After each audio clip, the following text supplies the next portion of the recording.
পরকীয়ায় ক্ষিপ্ত হয়ে বটি দিয়ে ঘুমন্ত স্বামীর পুরুষাঙ্গ কাটার অভিযোগ উঠেছে তার স্ত্রী রুমা বেগমের বিরুদ্ধে। গেল 10 বছর আগে নড়াইলের লোহাগাড়া উপজেলার লক্ষ্মীপাশা ইউনিয়নের বয়রা গ্রামের বিল্লাল শেখের সাথে সরল গ্রামের রুমা বেগমের বিয়ে হয়। ওই দম্পতির একটি 1 বছরের ছেলে সন্তান রয়েছে। ওর ভাই বউ একজন, ভাই বউর সাথে খালি সন্দেহ, পাশের বাড়ি একজন সন্দেহ, খালি মনের সন্দেহ। রাত্রি কষে তুই অমুকের ধরে যাবি, এদের কাটিয়ে গেলাম। একটা ছেলে হয়েছে আমার 1 বছর 6-7 দিন বয়স। আমি কি কের সাথে ওরা প্রেম করতে পারি? আর আমি কোন ধরনের লোক সবাই জানে না। স্বামীর পরকীয়া সম্পর্কের ঘটনায় ক্ষোভে শনিবার রাতে রুমা বেগম বটি দিয়ে বিলাল শেখের পুরুষাঙ্গ কেটে ফেলার চেষ্টা করেন। চোদ্দটা ফেলাই লেগেছে আর হাত দিয়ে আমার ভাইয়া ঠেকাতে যায়, হাতও কেটেছে। কেটে দেওয়ার পরে ঠিক পাইলে উঠে আমার ভাইয়া চিৎকার মারলে, তারপরে আমার বাবা এসে তারপরে আমার বাবুকে ধরে আর আমার ভাইয়াকে হাসপাতালে পাঠায়।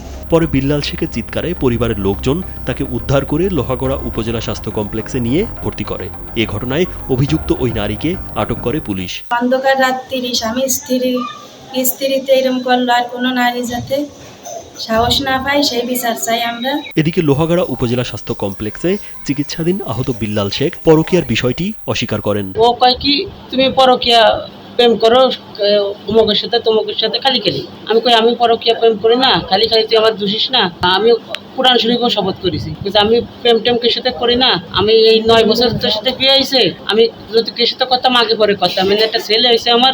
লোহাগড়া থানার ভারপ্রাপ্ত কর্মকর্তা মোহাম্মদ শফিকুল ইসলাম জানান, এ ঘটনায় রুমা বেগমকে আটক করা হয়েছে। ভুক্তভোগীর পক্ষ থেকে লিখিত অভিযোগ পেলে তদন্ত সাপেক্ষে ব্যবস্থা নেওয়া হবে। আমরা ঘটনার সংবাদ পেয়ে ঘটনাস্থলে যাই।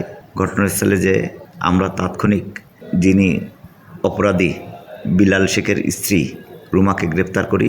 তার গোপনাঙ্গ কাটার যে বটিটি সেটা উদ্ধার করে জব্দ করি। বর্তমানে মামলা প্রক্রিয়াধীন, আইনগত ব্যবস্থা গ্রহণ করা হইতেছে। রাত অনুমান 1টার সময়, আমি তো জানি না যে সময় কাটে সে মানুষ 1টা বাজে। রাজীব বিশ্বাস, কালবেলা। দেখি